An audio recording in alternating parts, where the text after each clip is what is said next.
We began to arrive in Britain in large numbers in the mid-1950s. The places we came from were stagnating economically after years of colonial exploitation. The Caribbean, India, Pakistan. We were waiting there, in a sense, like a massive pool of labor with a history of having to move in order to work.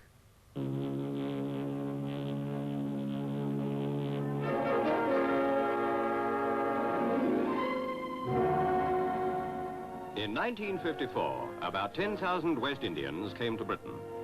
In 1955, it is believed another 15,000 will make the long journey. Already their coming has caused a national controversy, but one point must always be borne in mind. Whatever our feelings, we cannot deny them entry, for all are British citizens and, as such, are entitled to the identical rights of any member of the empire. In fact, we were invited to Britain to do certain jobs, on the buses and the underground, in the sweatshops, in the foundries, in the hospitals. We did the dirty jobs, the uncomfortable jobs, for low pay. And we met racism. The riots in Notting Hill Gate in 1958 were evidence of this. But more than that, the economy was going into deeper and deeper recession. Unemployment was rising. The working people were getting restive.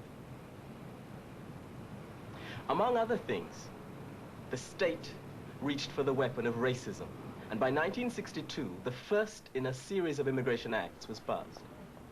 Now, from that point on, a new pattern was set in British politics. Again here, the ill feeling, of course, was spawned as a result of this act in which West Indians felt that they had now become second-class citizens. The open-door policy had been reversed.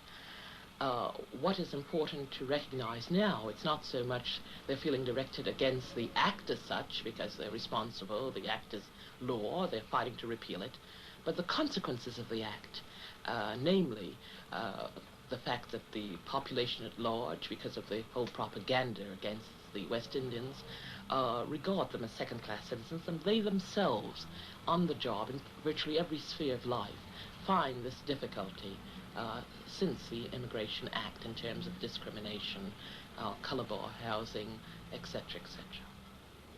The issue of immigration and immigrants came to be used quite deliberately by the state, whipping up racism and confusing the working class.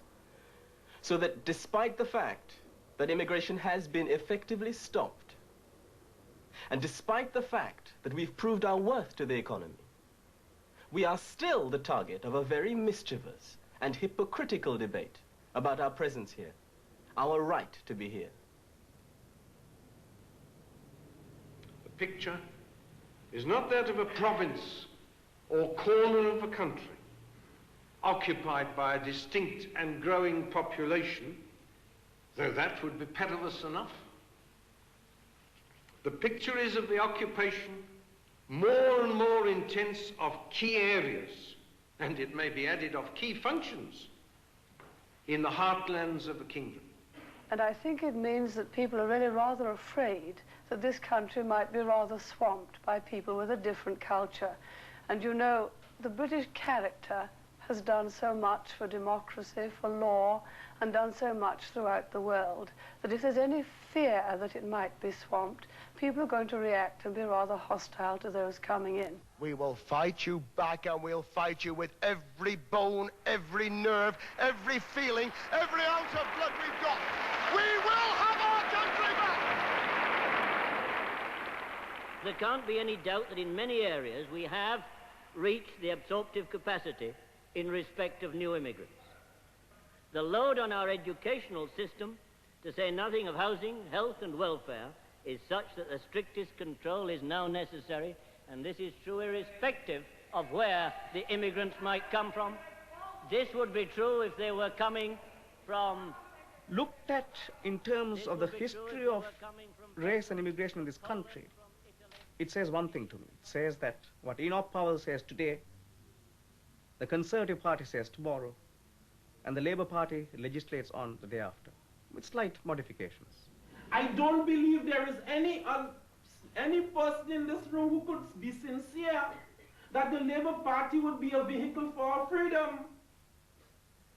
I have observed one thing about politics in Britain in regard to blacks. the Labour Party, because it says it's working class, and because we are working class, can't do certain things. They get the Tories to do it and then follow them afterwards.